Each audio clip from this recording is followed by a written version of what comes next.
বড়দের প্রণাম আর ছোটদের ভালোবাসা জানিয়ে আমি শিপ্রা মজুমদার আজকে আবার একটা নতুন রেসিপি নিয়ে তোমাদের কাছে চলে এসেছি। আশা করি রেসিপিটা তোমাদের ভীষণ ভালো লাগবে। তাহলে দেখতে শুরু করো এখন থেকে। আজকে আমি তোমাদেরকে কী দেখাতে চলেছি। দেখো বন্ধুরা, আমি এখানে 1 কিলো আম নিয়ে নিয়েছি। আমগুলোকে প্রথমে ধুয়ে পরিষ্কার করে মুছে শুকনো করে নিয়েছি। এর মধ্যে কিন্তু একটু জল থাকবে না। তারপরে কিন্তু ছুরির সাহায্যে খোসাগুলোকে এরকম করে পুরোটা ছাড়িয়ে নেব। এই আচারটা আমি তেল আর জল ছাড়া করব, একটুও জল দেব না। দেখো এইভাবে আমি আমটাকে খোসা ছাড়িয়ে নিলাম।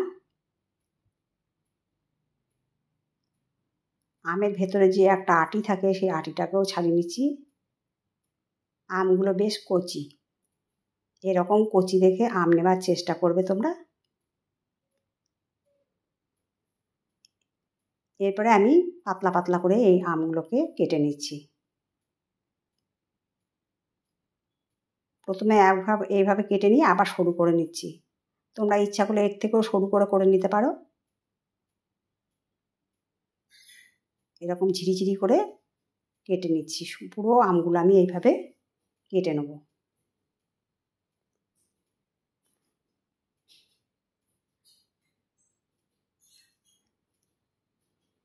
একটা আম পুরো কাটা হয়ে গেল। আবার আরেকটা আম আমি তোমাদেরকে দেখিয়ে দিলাম। এইভাবে পুরো আম আমি ছাড়িয়ে নিয়েছি আর কেটে নিয়েছি। এইভাবে আমি পুরো আমটাকে এরকম ঝিরিঝিরি করে কেটে নেব, একদম কুচি কুচি করে।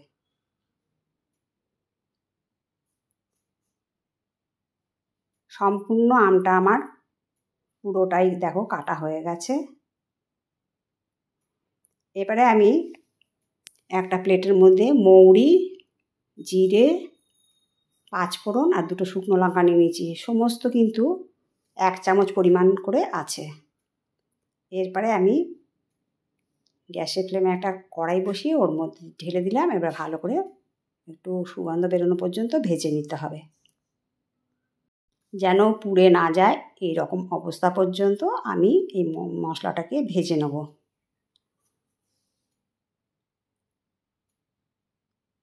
দেখো তোমরা দেখে বুঝতে পারছো, ঠিক এই রকম যখন কালার হবে ততক্ষণ পর্যন্ত আমি ভেজে নিলাম। সুন্দর কালারটা হয়েছে আর সুন্দর গন্ধ বেরিয়ে গেছে। এবারে এটাকে ঠান্ডা করার জন্য একটা প্লেটের মধ্যে ঢেলে রাখলাম। খুব বেশি ঠান্ডা করব না, গরম গরম অবস্থাতেই করব। সামান্য একটু ঠান্ডা হলেই আমি এটাকে ঢেলে নেব। দেখো একটা হামানদিস্তা নিয়ে নিচ্ছি। এবার এই মশলাটাকে আমি হামানদিস্তার মধ্যে দিয়ে দিচ্ছি। এই গোটা মশলাটাকে এবার আমি একটুখানি হালকা করে পেশাই করে নেব। এরকম ঘুরিয়ে সুন্দর করে আমি পেশাই করে নেব। দেখো এরকম পর্যায় পর্যন্ত আমি পিষে নিয়েছি। একটু গোটা গোটাও থাকবে, তোমাদেরকে দেখিয়ে দিচ্ছি। একটু খচখচে ভাবটা থাকবে, একদম পুরো মিহি করব না। তোমরা দেখে বুঝতে পারছো। দেখো আমি একটা চামচের সাহায্যে মশলাটা তুলে তোমাদেরকে দেখিয়ে দিলাম। এরকম পর্যায় পর্যন্ত আমি মশলাটাকে করে নিয়েছি। এরপরে দেখো আমটা পুরোটা যখন আমার কাটা হয়ে গেছে, তার মধ্যে 1 চামচ লবণ দিয়ে একটু মাখিয়ে নেব। পুরো আমটার মধ্যে যেন লবণটা সুন্দরভাবে মিশে যায়। ভালো করে ঝাঁকিয়ে লবণটাকে মিশিয়ে নিতে হবে। এবারে 1 মিনিট আমি এটাকে এই অবস্থায় রেখে দেবো। দেখো 1 মিনিট বাদে ফিরে আসলাম। আমটা বেশ নরম হয়ে গেছে আর দেখো কতটা জল বেরিয়েছে। তোমরা দেখে বুঝতে পারছো অনেকটা জল বেরিয়েছে।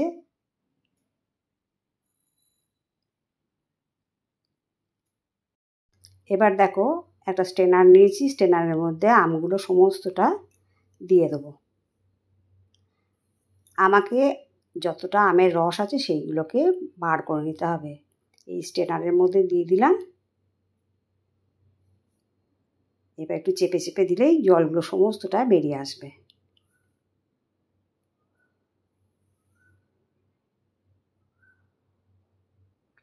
এইভাবে চেপে চেপে আমি দেখো অনেকটা জল বার করে ফেলেছি। এই জলটা আমি ফেলে দেবো।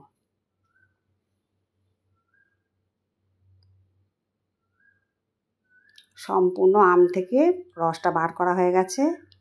এবার দেখো একটা কড়াই বসিয়ে দিয়েছি গ্যাসের মধ্যে। এবারে হাফ বাটি চিনি দিয়ে দিলাম। তারপর চিনির মধ্যে আমি ভিনিগার দিয়ে দেবো। ভিনিগার দেওয়ার কারণ হলো যাতে আমি সারা বছর সংরক্ষণ করে রাখতে পারি। এর ফলে কিন্তু নষ্ট হবে না।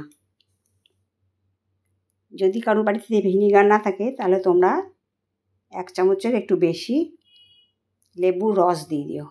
এবার দেখো ভিনিগার আর চিনিটাকে ভালো করে একটু নাড়িয়ে চাড়িয়ে নিচ্ছি।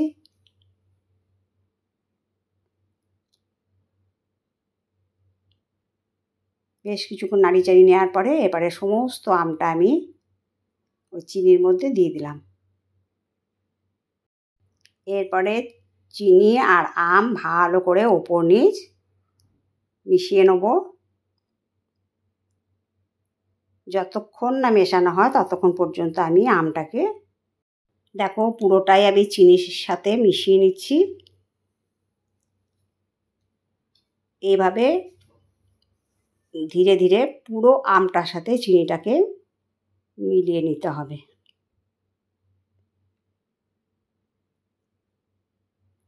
যাতে করে সম্পূর্ণ আমের সাথে চিনিটা জড়িয়ে যায়।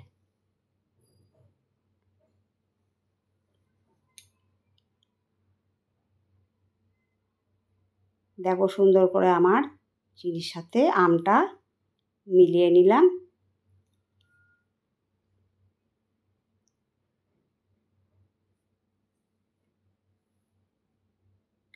এরপরে আমটাকে আমি হাই ফ্লেম দিয়ে দেবো। হাই ফ্লেম দেওয়ার জন্যে চিনিটা কত সুন্দর তাড়াতাড়ি করে গলে গেছে। আর এই আমটাকে কিন্তু আমি হাই ফ্লেমে রান্নাটা করে নেব।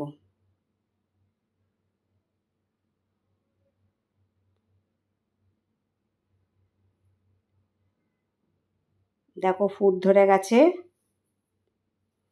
এখন কিন্তু পুরো আমটাকে যতক্ষণ না রসটা শুকিয়ে যায় ততক্ষণ পর্যন্ত আমাকে হাই ফ্লেমে রান্না করে নিতে হবে।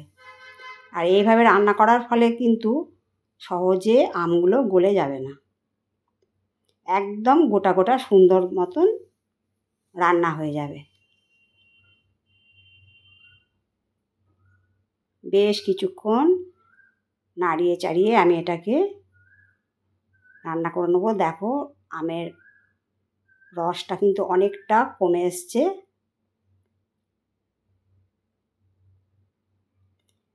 এইবারে আমি আঁচটাকে মিডিয়াম করে দিলাম। মিনিট 5 এইভাবে রান্না করে নেওয়ার পরে আমি আঁচটাকে আবার বাড়িয়ে দেবো। দেখো রান্নাটা কিন্তু বেশ সুন্দর হয়ে গেছে। আমের যে আচারটা আমি আজকে তোমাদেরকে তৈরি করে দেখাচ্ছি, টক ঝাল মিষ্টি কাঁচা আমের ঝুরি আচার, সেটা কত সুন্দর গোটা গোটা আছে।